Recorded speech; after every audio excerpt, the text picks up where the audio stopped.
Hey guys, thanks for tuning into CMTEQ channel in this series of tutorial on Raspberry Pi and Arduino interfacing. Well, we've seen quite a few tutorials already. So in the previous one, we were discussing a bidirectional communication between a Pi and an Arduino.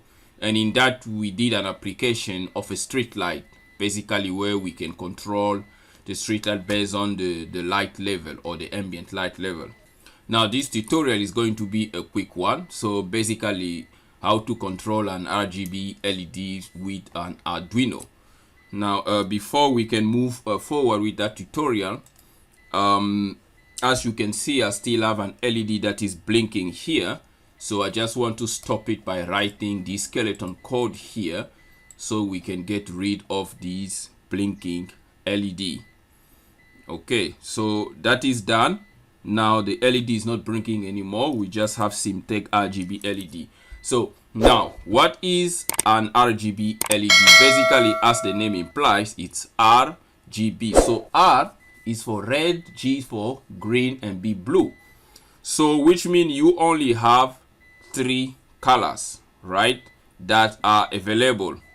Well, that statement is both true and false. It is true because it's an RGB LED. It is false because you can actually control the brightness of each individual LEDs.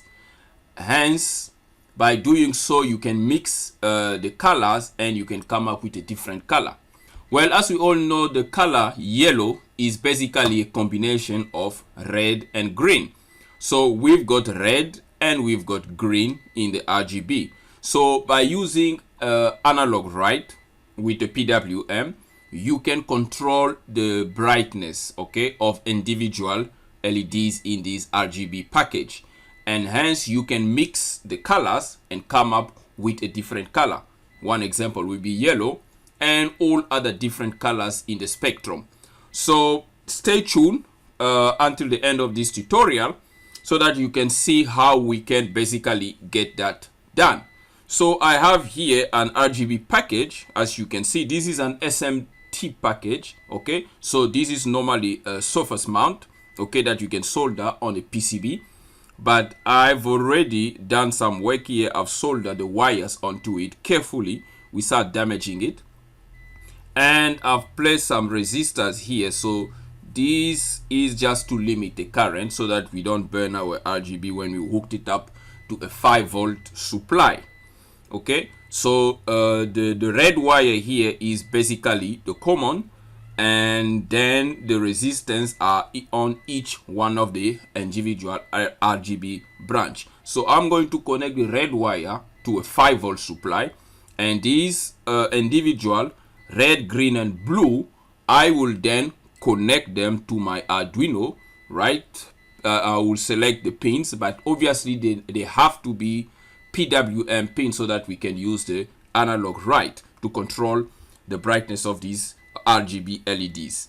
Okay, so now to do that, what I'm going to do is I'm just going to remove this LCD here because we're not going to make use of it. I think so. It's not necessary for this application. So I'm going to just take off this add-on, and that way we've got our Arduino exposed here so that we can access the pins, right, without struggling. So we've got PWM pins are basically available all over the place here. So I'm going to make use of 9, 10, and 11, and hopefully we can achieve what we want to do. And we also got our 5-volt pins that is available right here. So I'm going to connect my red wire, which is a common for the RGB. I'm going to put it on a 5-volt. Okay, there it is. It's gone into a 5-volt, and you realize that if I take one of the pin here, right, if I connect it to a ground, you can see already I'm getting a green here, right?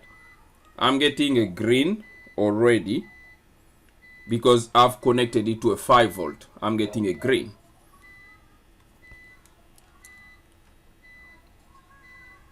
Right? Now I take it away.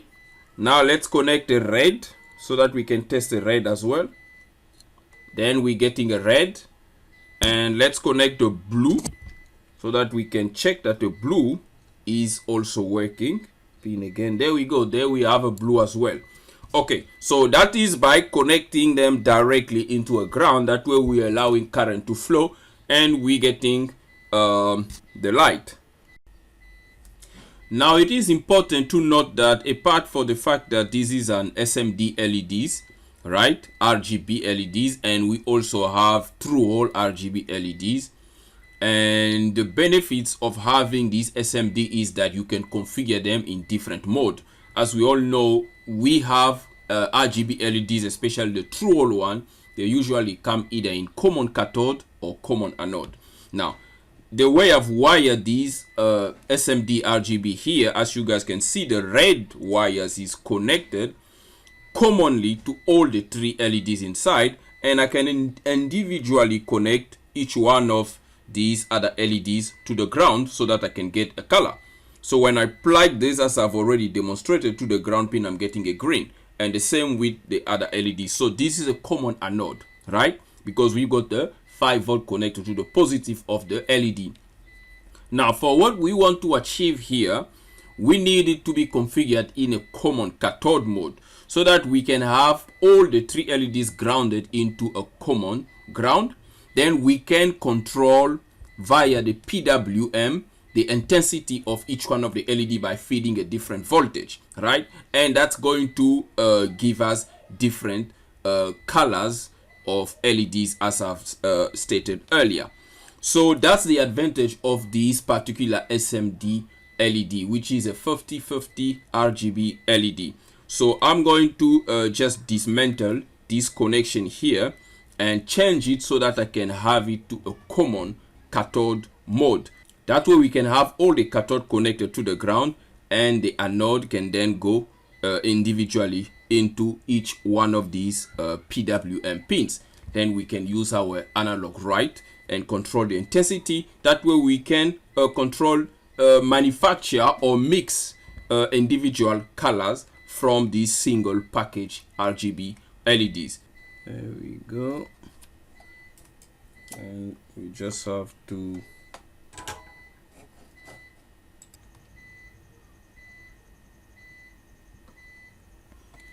and I need, so we can then go ahead and solder these black wire. Right, so right now what we've done now is I've changed the configurations of my RGB LED from a common anode into a common cathode, so that way we can test it again. So if I plug these into a ground, right, so it goes into my Arduino ground like that, and now individually these can be plugged into a 5-volt or a 3.3 volt. Okay, so there we go. So we are able to plug the green into a 5-volt, and we are able to plug the red into a 5-volt, as well as the blue can be plugged into a 5-volt. So basically we've now configured or converted these RGB LED from common anode into a common cathode. Okay, so green, red, blue.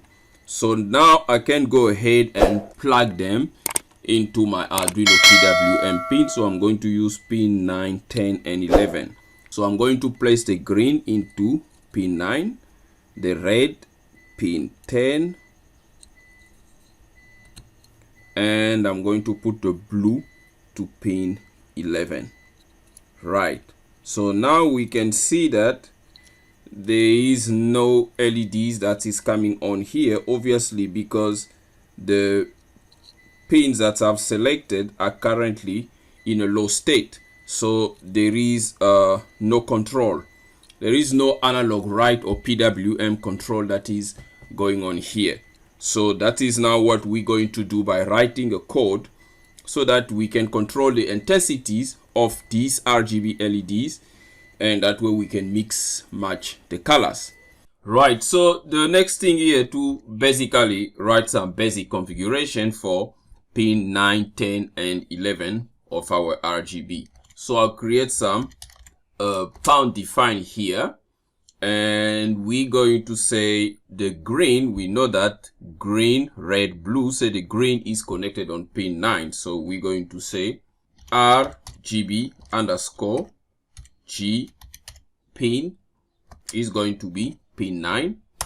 Then we're going to define RGB underscore R pin, and that's going to be pin number 10.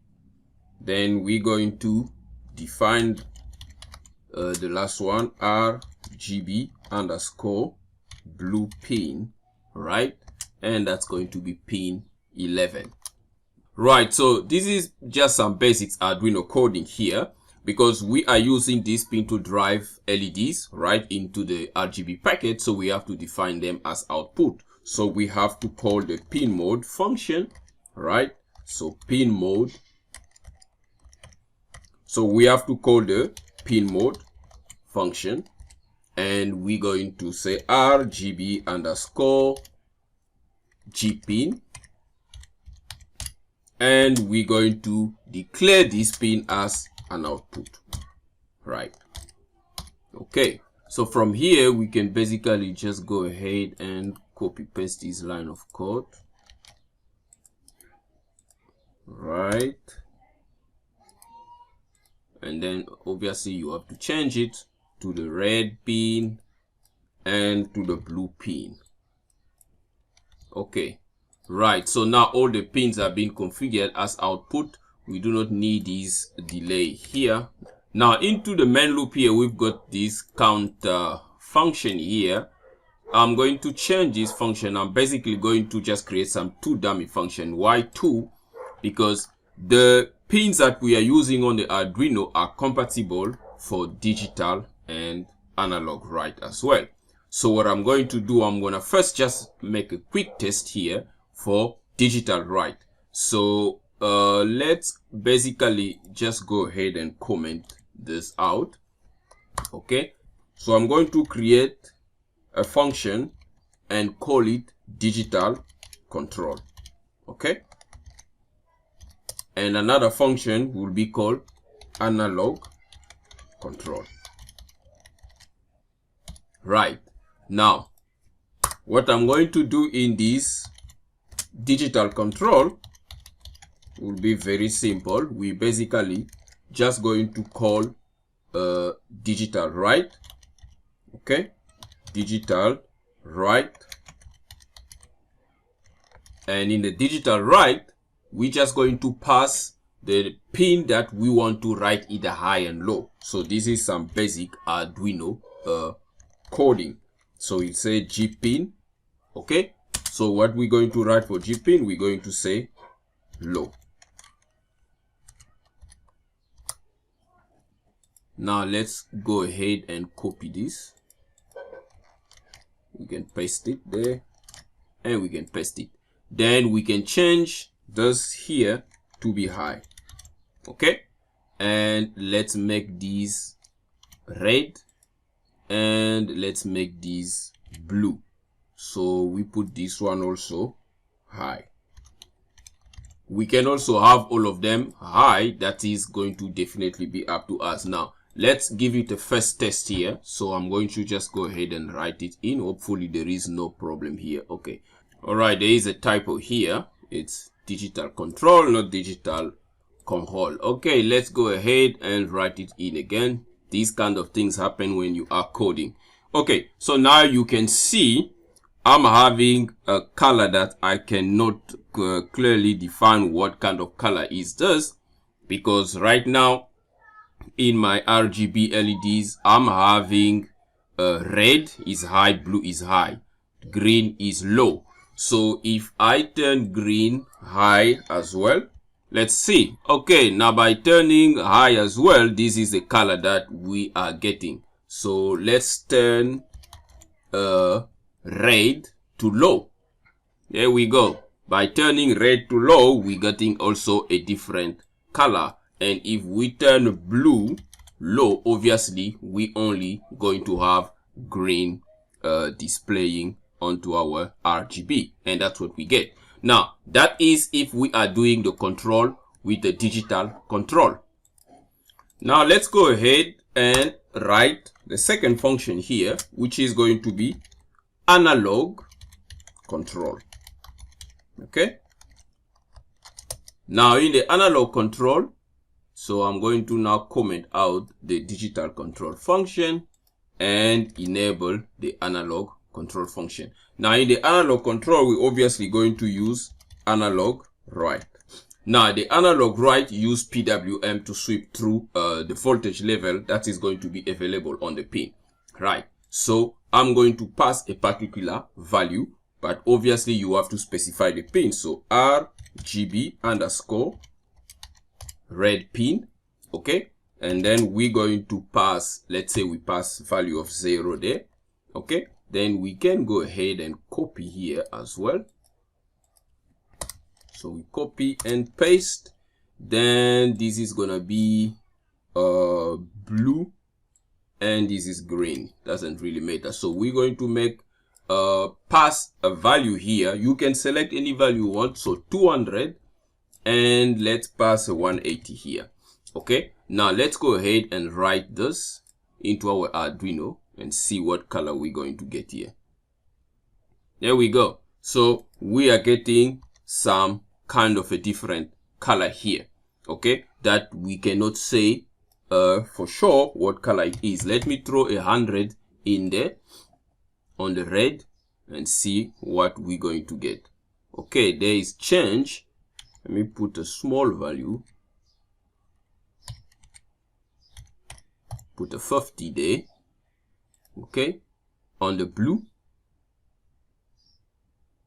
There we go. There we go. So red and green. So red and green should give us yellow. So let's put blue a 0, okay, and red and green, let's give an exact amount of value, okay. Then we should be getting a color that is yellow. As you can see, we are getting a yellow because we are providing 180 for both red and green. So if we provide 180 for all three of them, what is going to be the color that we're going to get? There we go. We're getting back that bluish whitish color. So this is how you can use an RGB LED, obviously, to generate different colors, or if you want to just also generate a red and green color at a time.